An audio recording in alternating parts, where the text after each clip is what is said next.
जय श्री राम प्यारे बच्चों। तो आज हम स्टार्ट करने वाले क्लास 7th का एसएसटी का 10th चैप्टर भारत का संवैधानिक परिचय। 9 चैप्टर की वीडियो मैंने पहले डाल दिया, उनको आप चेकआउट कर सकते हैं। आज हम स्टार्ट करने वाले हैं लोकतांत्रिक का हमारा जो पॉलिटिकल का हमारा सेकंड चैप्टर ये आपका होने वाला है, ठीक है, जिसका नाम है भारत का संविधान। इस चैप्टर में बच्चों हम संविधान के बारे में प्रॉपर अच्छी तरीके से जानेंगे और इस लेक्चर को देखने के बाद आपको कोई भी डाउट नहीं रह जाएगा, ठीक है। अब संविधान के बारे में जानने से पहले बच्चों हम ये जान लेते हैं, कुछ चीजें संविधान के बारे में समझ लेते हैं। संविधान क्या होता है बच्चों? एक ऐसा लिखित दस्तावेज होता है बच्चों, ये ठीक है, लिखित दस्तावेज होता है। लिखित भी हो सकता है और अलिखित भी हो सकता है, ठीक है ना, जिसके द्वारा किसी भी देश की सरकार को चलाया जाता है। क्या बच्चों? सरकार चलाई जाती है, किसी भी देश की सरकार को चलाया जाता है जिस चीज के द्वारा, उसको हम संविधान कहते हैं। या फिर हम बोल सकते हैं बच्चों ये नियम कानूनों का पुलिंदा होता है। इसके अंदर कानूनों की किताब, या असाधारण भाषा में कहें तो कानूनों की किताब होती है बच्चों। ये क्या होती है? कानूनों की किताब होती है ये, ठीक है। इसके बारे में और भी अच्छे डिटेल में हम जानेंगे तो आपको समझना पड़ेगा, ठीक है। अब भारत का जो संविधान है वो बेटे दुनिया का सबसे बड़ा संविधान है। हमारे भारत का जो संविधान है वो पूरे विश्व का सबसे बड़ा लिखित संविधान है,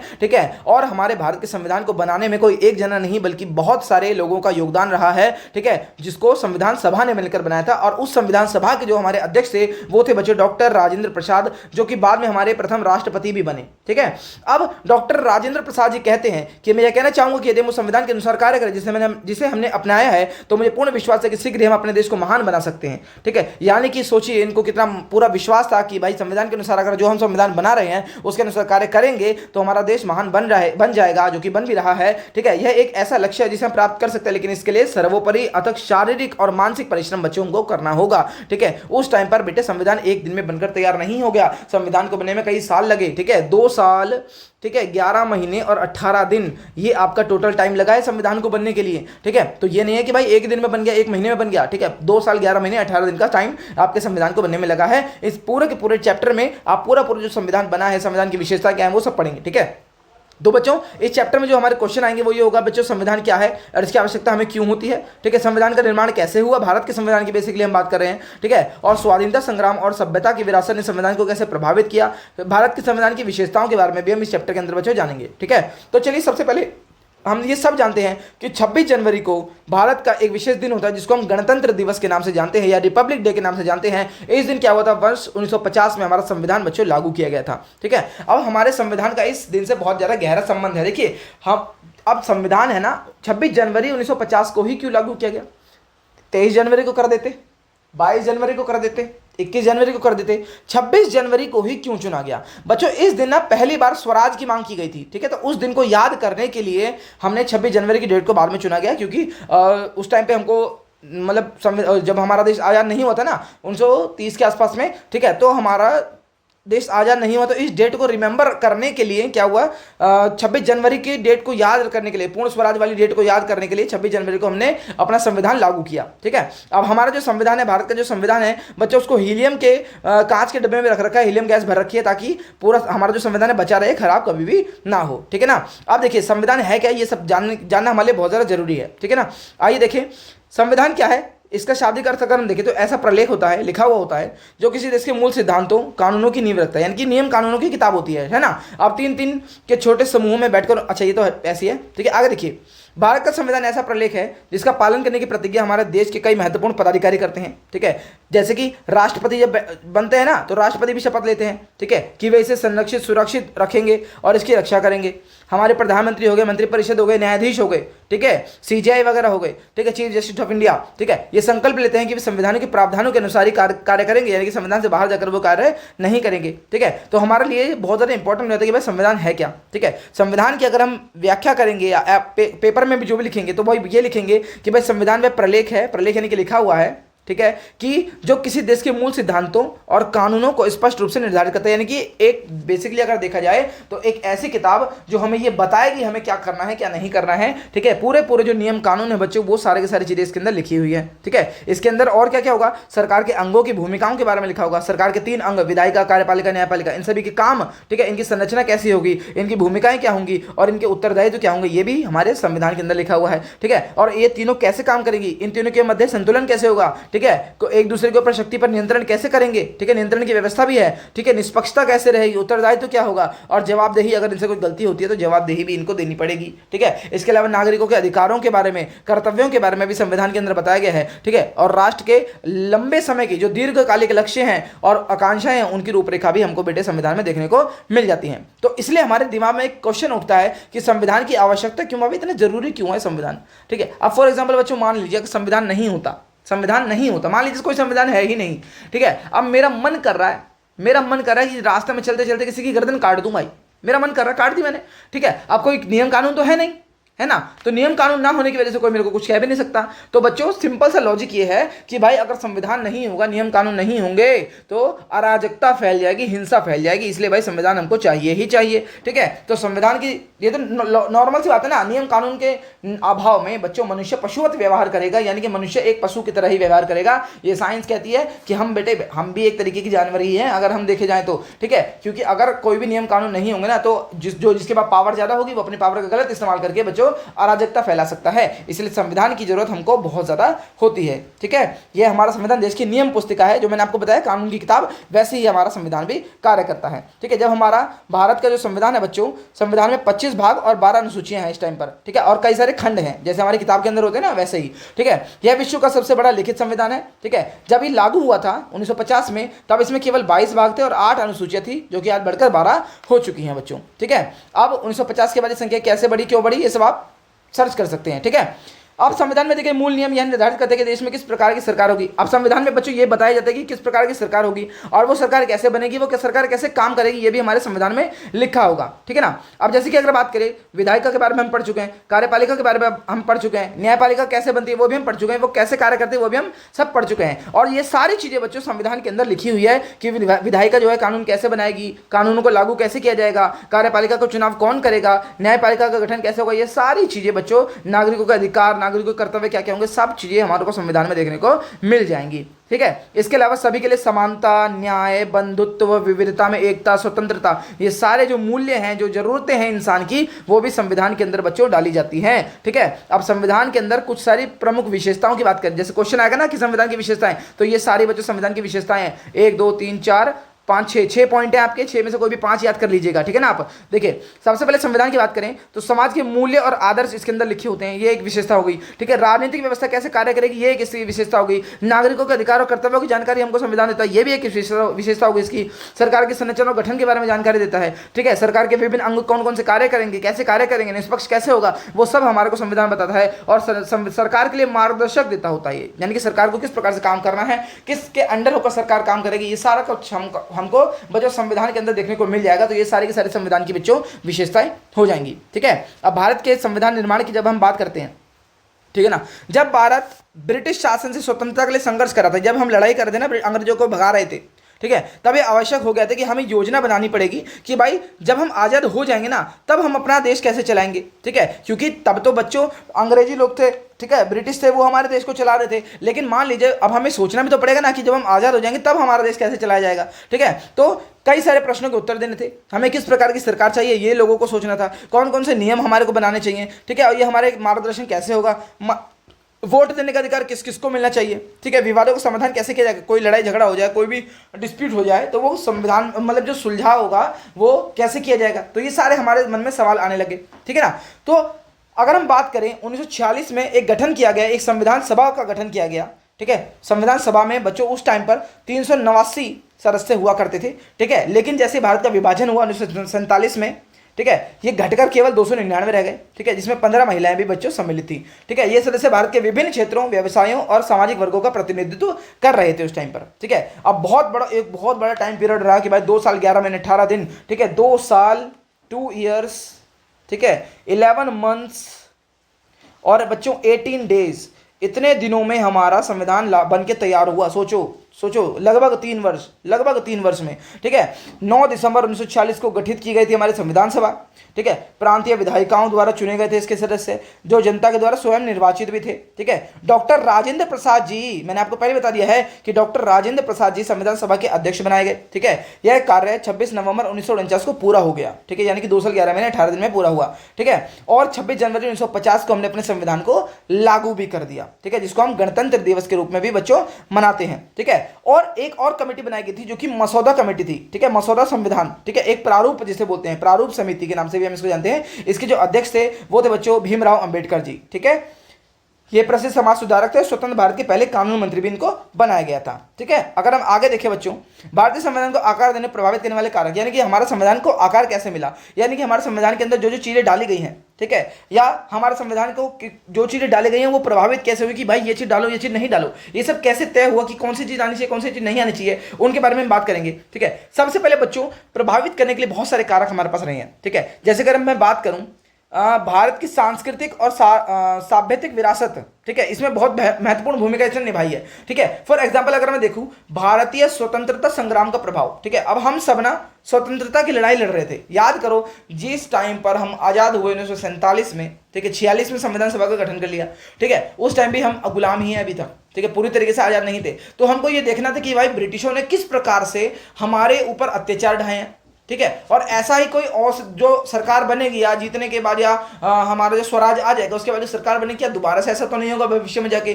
ठीक है। तो इन सब चीजों को सोचने के बाद हमने जो हमारे नेता थे उन सब ने सोचा कि भाई आगे के लिए क्या, ठीक है। तो इसलिए स्वतंत्रता संग्राम के अंदर जितने भी नेता थे उनका प्रभाव पड़ा, ठीक है। स्वतंत्रता संग्राम की जो नींव थी उसका हमारे जो संविधान है उसके ऊपर पूरा प्रभाव पड़ा, ठीक है।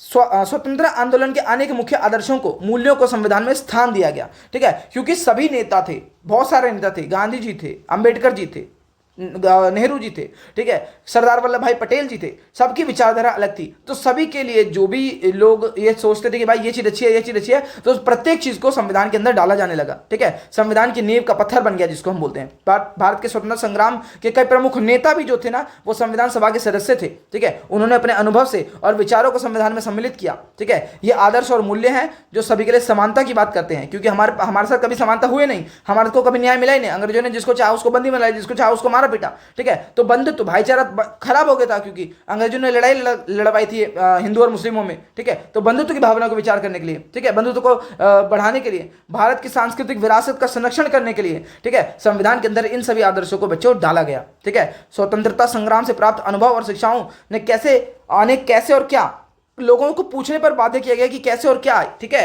यानी कि क्या और कैसे होना चाहिए, ठीक है। ये सारे क्वेश्चन डिबेट होने लगी, ठीक है। ये देखिए यहाँ आप पढ़ लीजिएगा संविधान सभा की कार्यवाही का दृश्य है। पहले देखिए कभी कभी जो इंपॉर्टेंट रूल होते थे ना, जो भी जैसे मान लीजिए कि भाई को समझ नहीं आना कि ये चीज डाली नहीं डालनी, तो वहां पे जनमत संग्रह भी कराया जाता था कि भाई ये कानून डाले नहीं डाले, जनता से भी पूछा जाता था, जनमत संग्रह भी कराया जाता था, ठीक है। तो बहुत सारी चीजें डिबेट होती थी बच्चों, एक रूल के ऊपर डिबेट हुई है, इतनी ज्यादा डिबेट हुई है कि सोच भी नहीं सकते आप, ठीक है ना। इसके अलावा ये तो हो गया पहला कारक कि भाई संविधान जो हमारा स्वतंत्रता संग्राम था उसकी झलक दिखती है हमको संविधान के अंदर। दूसरा है बच्चों संविधान सभा की विरासत या भारतीय सभ्यता की विरासत और इतिहास, ठीक है।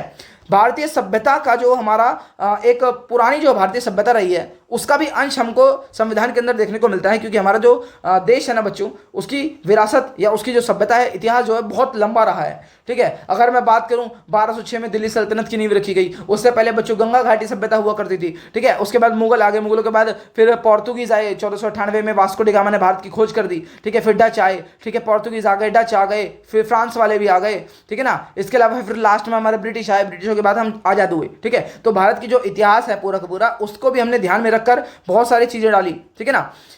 कुछ मौलिक सिद्धांत हमारी संस्कृति में गूढ़ रूप से समाहित हैं, जैसे मत वैभिन्य की स्वीकृति होगी, प्रकृति को पवित्र मानना, ज्ञान और शिक्षा को निरंतर खोज, महिलाओं के साथ सम्मान करना, वसुधैव कुटुंबकम मतलब होता है हमारा जो पूरा विश्व है हमारा परिवार है, सर्वे भवन्तु सुखिनः, ये सारे के सारे जो शब्द हैं इनको हमने संविधान में डाला है, क्योंकि हमारा जो संविधान है वो सबकी भलाई चाहता है, ठीक है ना।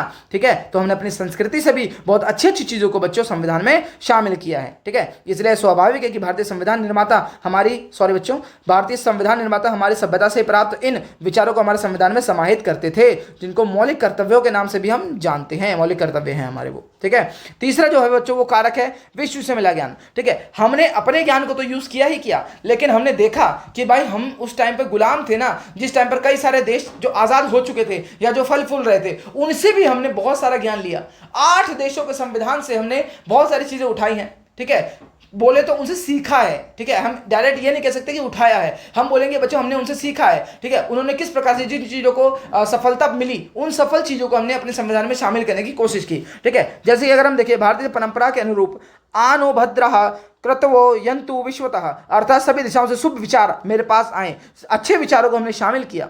ठीक है, अच्छे विचारों को हमने शामिल किया। भारतीय संविधान निर्माताओं ने फ्रांस से, अमेरिका से, यूनाइटेड किंगडम यानी कि इंग्लैंड से, आयरलैंड से, ऑस्ट्रेलिया से, हर जगह से क्या किया गया बच्चों, संविधान की अच्छी अच्छी चीजों को अध्ययन किया और उनको भारतीय संविधान में डालने की कोशिश की गई। ठीक है, अब ज्यादातर जो एक्ट है ना 1935 का एक्ट है हमारे संविधान के अंदर। ठीक है, इसके बारे में आप बड़ी क्लासेस में पढ़ोगे तो ये आप अभी आपके लिए जानना इतना ज्यादा इंपॉर्टेंट नहीं है। ठीक है ना, जैसे कि अगर हम देखें किस देश से क्या लिया गया है। ठीक है, उदाहरण के लिए स्वतंत्रता, समानता, बंधुत्व, ये सारा का सारा फ्रांस से लिया गया है, जो कि फ्रांसीसी क्रांति पे यूज किया गया था। ठीक है, राज्य के नीति निर्देशक तत्व जो हैं वो बच्चों आयरलैंड से लिए गए हैं। स्वतंत्र न्यायपालिका की जो अवधारणा है वो अमेरिका से ली गई है। ठीक है, तो ये क्वेश्चन भी आ सकता है कौन सी चीज कहां से ली गई है। ठीक है, अब भारतीय संविधान में बच्चों कई सारे हमारे चित्रकारों ने भी बहुत सारा बड़ा योगदान दिया है। ठीक है, देखिए कितनी बड़े अच्छी तरीके से हमारे सजाए गए रामायण का दृश्य है। ठीक है ना, महाभारत का दृश्य दिखाया गया है यहाँ पर। ठीक है, उड़ीसा की मूर्ति कला का भी दृश्य है। बहुत सारे दृश्य आपको देखने को मिल जाएंगे। भगवान नटराज की मूर्ति देखने को मिल जाएगी। ठीक है ना, ये देखिए बहुत सारी मूर्ति आपको देखने को मिल जाएंगी। ठीक है, भारतीय संविधान की विशेषताओं की बात करते हैं। एक क्वेश्चन देखिए हमने ऊपर देखा था, क्वेश्चन आएगा। ठीक है, विशेषताओं की जब मैं बात करता हूँ, ठीक है, अच्छा पहले पुनरावलोकन देख लेते हैं कि भाई हमने क्या क्या पढ़ा अभी तक। हमने देखा कि भाई सरकार के 3 अंग होते हैं, विधायिका, कार्यपालिका, न्यायपालिका। विधायिका का काम होता है कानून को बनाना। विधायिका का काम होता है बच्चों कानून को बनाना। ठीक है, कार्यपालिका का काम होता है बच्चों कानून को लागू करना। ठीक है, और न्यायपालिका का काम क्या होता है बेटे, संविधान की व्याख्या करना। ठीक है, संविधान की व्याख्या करना।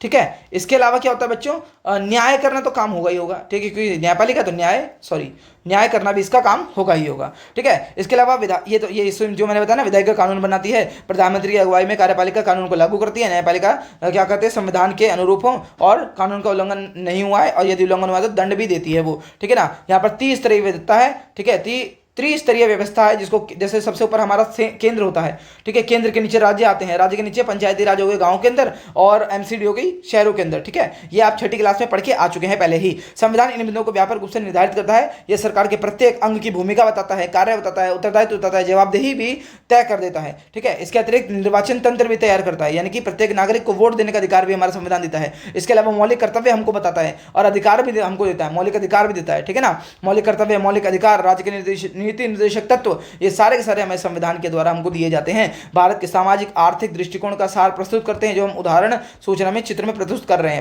हैं। ठीक है, आगे देखेंगे हम राज्य के नीति निर्देशक तत्व हैं क्या। ठीक है, आप देखिए राज्य के नीति निर्देशक तत्व हैं, ये हर राज्य अलग अलग लगा सकता है। ठीक है, जिनको सरकार प्राप्त करना चाहती है, अच्छी चीजें हैं ये। ठीक है ना, ये उस दिशा को दर्शाता है कि जिससे संविधान निर्माता को देश को आगे बढ़ते देखना चाहा था। ठीक है, जैसे कि भारत के सभी नागरिकों के लिए उन्नत बनाया जा सके। ठीक है, उनके जीवन स्तर को अच्छा किया जा सके।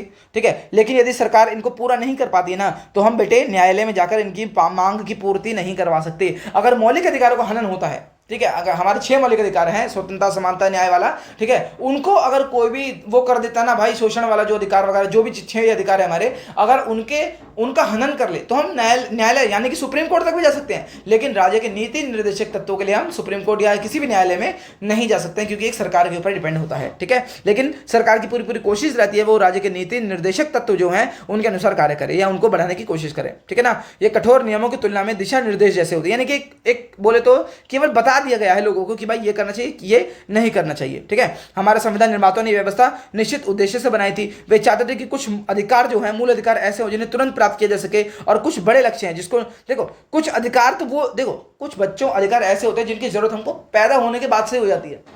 जैसे हम पैदा हुए ना, वो अधिकार हमको मिल जाने चाहिए, नहीं तो भाई हमारे साथ बहुत बुरा हो जाएगा। ठीक है, और कुछ अधिकार जो लंबे टाइम के बाद हमको मिलने चाहिए, हम उनको खुद भी क्रिएट कर सकते हैं। जैसे कि अगर मूल अधिकार की मैं बात करूं, एक है जीवन जीने का अधिकार। कौन सा अधिकार है बच्चों? जीवन जीने का अधिकार। पहले के टाइम पे क्या होता था, अबॉर्शन करवा लेती थी लेडीज, ठीक है, भ्रूण हत्या बहुत ज्यादा होती थी, लड़कियों को मार दिया जाता था, तो जीने का अधिकार तो छीन लिया, पैदा होने से पहले छीन लिया, बेचारे को जान से मार दिया तुमने, ठीक है। तो बच्चों मूल अधिकार वो अधिकार होते हैं जो हमको जन्म से मिल जाने चाहिए, ठीक है, ठीक है, ये बहुत ज़्यादा जरूरी होते हैं। शोषण के विरुद्ध अधिकार, पहले के टाइम पे बहुत ज़्यादा शोषण होता था, ठीक है, लेकिन अब ऐसा नहीं है, सभी को समान माना जाता है, ठीक है। तो बच्चों ये है कि जो अधिकार हमको तुरंत चाहिए वो होते हैं मूल अधिकार, जो हमको मिलने ही मिलने चाहिए, और जो बड़े लक्ष्य हैं जिनको हम धीरे धीरे प्राप्त कर सकते हैं प्रगति के साथ साथ, जैसे सभी अमीर हो जाए, सभी के साथ समानता हो जाए, ठीक है। समानता एक जगह से तो एक तरफ तुरंत नहीं आ सकती है, समानता तुरंत नहीं आ सकती, क्योंकि भगवान ने ही जब हमको अलग बना के भेजा है, स्त्रियां अलग हैं, पुरुष अलग हैं, ठीक है। अब जो लोग कहेंगे भाई नहीं स्त्रियां पुरुषों को समान होती है, नहीं बच्चों, बिल्कुल नहीं होती है, बिल्कुल भी नहीं होती हैं। ऐसा आप क्या ही कैसे सकते हो? दोनों की शारीरिक बनावट अलग है, दोनों की मानसिक स्थितियां अलग हैं, ठीक है। बच्चों क्या होता है, भगवान ने हमको जैसा बना के भेजा है हमको उसको स्वीकार करना चाहिए, ठीक है। स्त्रियां पुरुषों की तुलना करने के लिए कभी बनाई ही नहीं भगवान ने, स्त्रियां पुरुष को पूर्ण करने के लिए बनाई गई हैं, ठीक है। पुरुष और स्त्री बच्चों अलग अलग नहीं है, दोनों एक ही हैं, ठीक है। प्रकृति और पुरुष एक ही माने जाते हैं, ठीक है। प्रकृति के बिना पुरुष नहीं है, पुरुष के बिना प्रकृति नहीं है। जो लोग सोचते हैं कि भाई लड़कियां कमजोर हैं, लड़के ज्यादा पावरफुल हैं, या जो लड़कियां सोचती हैं कि भाई लड़कियों को ज्यादा से ज्यादा अधिकार मिलने चाहिए, ठीक है, मिलने चाहिए, लेकिन उन अधिकारों का दुरुपयोग भी नहीं किया जाना चाहिए, जो जैसे कि आज के समाज में हो रहा है, ठीक है। क्योंकि हमारा समाज में बच्चों स्त्री को कभी पुरुष की तुलना के लिए बनाया ही नहीं है भगवान ने, तो भगवान की तो सोचो, ठीक है, स्त्री के साथ पुरुष की तुलना की ही नहीं जा सकती, ठीक है। क्यों? क्योंकि वो दोनों एक दूसरे के पूरक हैं, ठीक है। पूरक यानी कि एक दूसरे के बिना वो रह नहीं सकते, ठीक है। तो ये होता है बच्चों, ठीक है ना। आगे हम देखेंगे, महोदय भारत की महिलाएं जीवन के सभी क्षेत्रों में पुरुषों के साथ पूर्ण समानता अपने वैध अधिकार को लेकर प्रसन्न है, ठीक है। मैं यह इसलिए कहती हूं, यह कोई नया सिद्धांत नहीं है जिसे विशेष रूप से संविधान के लिए प्रस्तावित किया गया है, ठीक है, बल्कि एक आदर्श है जिसे भारत ने लंबे समय तक संजो कर रखा है। यद्यपि कुछ समय तक सामाजिक परिस्थितियों ने दुर्भाग्यवश इसे व्यवहारिक रूप से विफल कर दिया था। यानी कि बेगम एजाज रसूल बोल रही हैं कि पहले के टाइम पे औरतों को क्या बच्चों कोई भी अधिकार नहीं दिए जाते थे, लेकिन हमारे संविधान के अंदर संपूर्ण अधिकार औरतों को दिए गए हैं, ठीक है। उनके बारे में वो बता रही हैं, ठीक है। अब देखिए यहाँ पे मौलिक अधिकार हमको बता रखे हैं कौन कौन से हैं, ठीक है। यहाँ पर बहुत कम दे रखे हैं, लेकिन बच्चों 6 मौलिक अधिकार हैं, इसमें तो बहुत ही कम दे रखे हैं। समानता का हो गया, स्वतंत्रता हो गया, शोषण के विरुद्ध अधिकार हो गया, शिक्षा का अधिकार हो गया, ठीक है। इसके अलावा संवैधानिक उपचारों का अधिकार भी होता है, ठीक है। बहुत सारे अधिकार, 6 अधिकार होते हैं हमारे, ठीक है। राज्य के नीति निर्देशक तत्व ये देखिए, सामाजिक राजनीतिक और आर्थिक न्याय मिलना चाहिए सभी को, कल्याणकारी सरकार होनी चाहिए, समान नागरिक संहिता होनी चाहिए, पोषण का वो होना चाहिए भाई, अच्छा खाना मिले, ठीक है, ठीक है। पर्यावरण और वन्य जीव संरक्षण ये सब होना चाहिए, ठीक है। इसके अलावा मौलिक कर्तव्य भी है इंसानों के, लोगों के, ठीक है, 11 होते हैं मेरे ख्याल से तो, ठीक है। संविधान, उनके आदर्शों, संस्थाओं, राष्ट्रध्वज, इन सब का, राष्ट्रगान का आदर करना चाहिए, महिलाओं को सम्मान करना चाहिए, देश की रक्षा करनी चाहिए, ठीक है, राष्ट्र की सेवा करनी चाहिए। ये सारे के सारे हमारे मौलिक कर्तव्य के अंदर आते हैं। ये वही नॉर्मल चीजें हैं जो कि हमको एक मूल्य है, हमारे जो नैतिक आदर्श हैं उनके लिए बेटे हमको ये सब कुछ करना चाहिए। यदि माता पिता या अभिभावक हैं, ठीक है, तो 6 से 14 साल के बच्चों से कोई भी काम नहीं करवाना चाहिए, ठीक है। उनको शिक्षा प्रदान करने का प्रयास करना चाहिए, ठीक है। व्यक्तिगत सामूहिक उत्कृष्ट की ओर प्रयत्न करना चाहिए, ठीक है, जिससे कि राष्ट्र क्या करे, निरंतर ऊंचाई प्राप्त कर सके, यानी कि बच्चों को पढ़ाना चाहिए, ठीक है। और सामूहिक उत्कृष्टता यानी कि समाज को भी आगे बढ़ने में प्रेरित करना चाहिए, ठीक है। तो ये हमारे बच्चों हमारे क्या है, ये मौलिक कर्तव्य हैं। ये तीनों में से कुछ आप 4-4, 5-5 आप याद कर लीजिएगा। मौलिक अधिकारों को मैं कहूंगा कि भाई 6 के 6 याद कर लेना, ठीक है। बहुत ज्यादा इंपॉर्टेंट है मौलिक अधिकार, ठीक है, सबसे ज्यादा इंपॉर्टेंट मौलिक अधिकार है, 6 के 6 आपको याद हो जाने चाहिए, ठीक है। नीति निर्देशक तत्व और मौलिक कर्तव्य में से कोई भी 5-5, 6-6 आप याद कर सकते हो, ठीक है। संविधान एक जीवंत प्रलेख है। जीवंत प्रलेख से क्या मतलब है इन लोगों का? क्या वो जिंदा है संविधान? नहीं, जीवंत प्रलेख का मतलब है बच्चों आज भी हमारा जो संविधान है वो बदलता रहता है, ठीक है। अब हमारा जो संविधान है, भारत के संविधान को ना बच्चों हम 2 चीजें बोलते हैं। हमारा जो संविधान है बच्चों लचीला भी है बहुत ज्यादा, ठीक है। हमारा संविधान बच्चों लचीला भी है और हमारा संविधान कठोर भी है। अब ये कठोर और लचीला है क्या? ठीक है, कठोर और लचीला है क्या? ये है क्या सौदा भाई? देखो, लचीला इसलिए है क्योंकि हम अगर मान लीजिए कोई हमें कानून लगता है कि भाई ये कानून गलत है, तो हम उसको संविधान में फेरबदल कर बदलवा सकते हैं, इसलिए वो लचीला है। लेकिन कठोर इसलिए है भाई इतनी जल्दी नहीं बदलेगा, इतनी जल्दी नहीं बदलवा सकते, उसके लिए बहुत लंबी प्रक्रिया होती है, ठीक है। अब आप देखिए संविधान जीवन प्रलेखी क्यों है? हमारे संविधान निर्माताओं ने यह समझा था कि समय के साथ और भी नए कानूनों की आवश्यकता पड़ेगी भाई, ठीक है। क्योंकि जो हम कानून बना के जा रहे हैं बाद में क्या पता कोई डिस्प्यूट हो जाए, जो कि जैसा कि हो भी रहा है अभी, है ना। हमने देखा था ना कि भाई 12 अनुसूचियां बन चुकी हैं, ठीक है, बहुत सारी अनुसूचियां बन चुकी हैं अभी, ठीक है ना। तो भाग 4A मूल कर्तव्य 1976 में जोड़े गए, बहुत बाद में जोड़े गए। 46 में हमारा संविधान चालू हुआ, 49 में बन के पूरा तैयार हो गया, लेकिन 76 में मूल कर्तव्य जोड़े गए, पहले नहीं थे। ठीक है। संविधान में कोई भी परिवर्तन, जिसको हम संशोधन के नाम से जानते हैं, अगर कोई परिवर्तन करते हैं तो उसको संशोधन बोलते हैं। ठीक है। संसद में गहन चर्चा होती है, विचार विमर्श होता है, तब जाकर स्वीकार किया जाता है। ठीक है। विधानसभाओं में भी चर्चा होती है अगर कोई स्पेशल कानून करवाना हो तो पास। ठीक है। अनेक बार आम जनता से भी राय ली जाती है भाई कि तुम चाहते हो, ठीक है, वोटिंग करवाई जाती है। ठीक है। तो ये सब क्या होता है, संशोधन बच्चों बहुत ज्यादा इंपॉर्टेंट होते हैं। ठीक है ना। तो यानी कि संविधान निर्माताओं को यह बात पता थी कि भाई आगे चलकर भी नए नए कानूनों की जरूरत पड़ेगी, तो उन्होंने ऐसे संविधान के अंदर लॉ बना दिया कि भाई जिससे बाद में नए कानूनों को जोड़ा जा सके। ठीक है ना। जैसे कि घरों पर राष्ट्रीय ध्वज फहराने की अनुमति नहीं होती थी। ठीक है। 2004 में अनुमति मिली।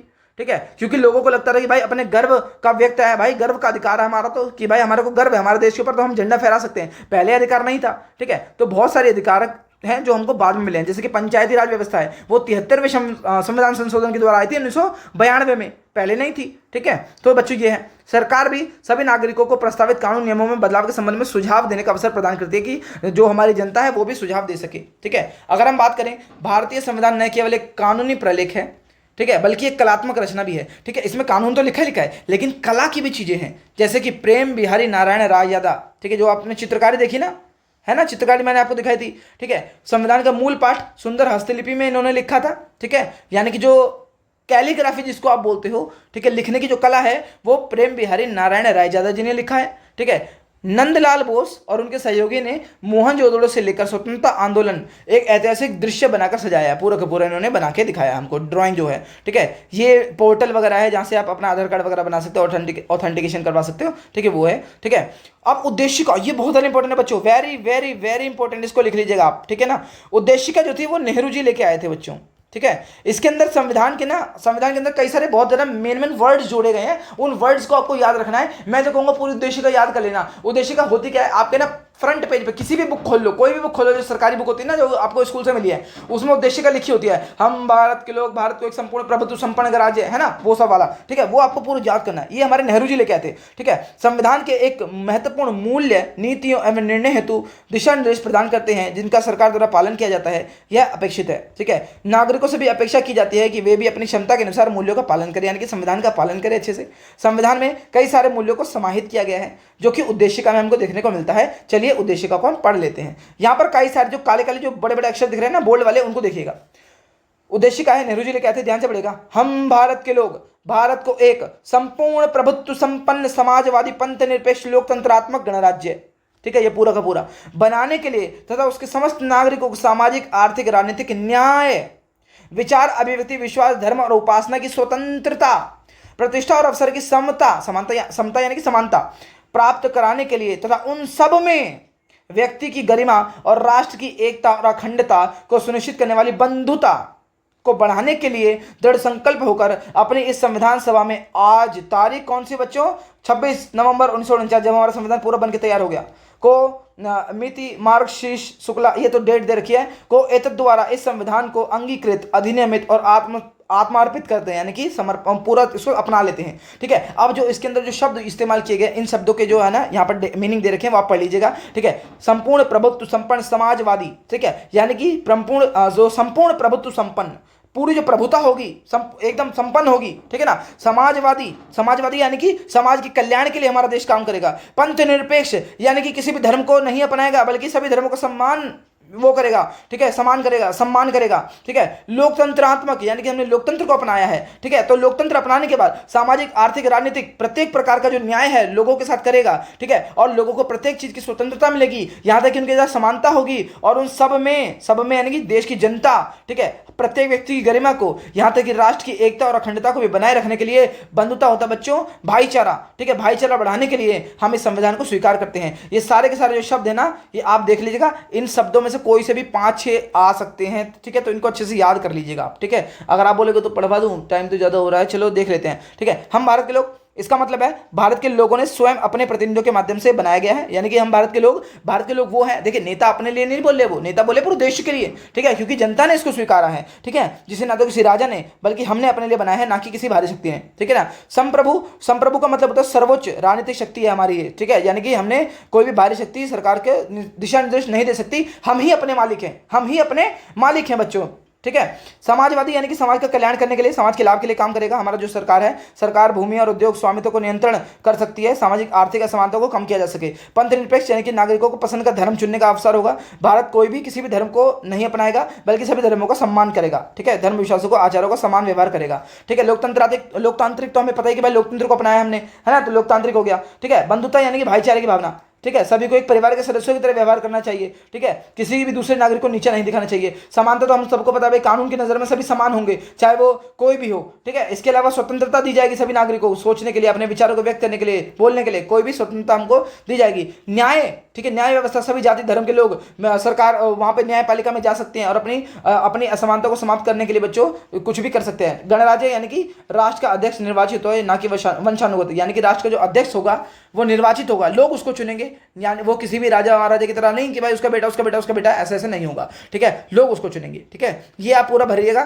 ठीक है, आपको अभी अच्छे से समझ आ जाएगा। ठीक है, तो इसी के साथ आपका चैप्टर होता है खत्म। अगर आपको वीडियो अच्छी लगे तो लाइक शेयर सब्सक्राइब जरूर करें और कमेंट में जरूर बताएं बच्चों अगला चैप्टर कौन सा चालू करें। ठीक है, तो इसी के साथ आज का आपका चैप्टर पूरा होता है बच्चों। ये पूरा का पूरा जो आपको ये पूरा भर लीजिएगा। ठीक है, उसी के ऊपर से ये जो है ना, यही सारे आपको याद करने पड़ेंगे। ठीक है, तो जय श्री राम।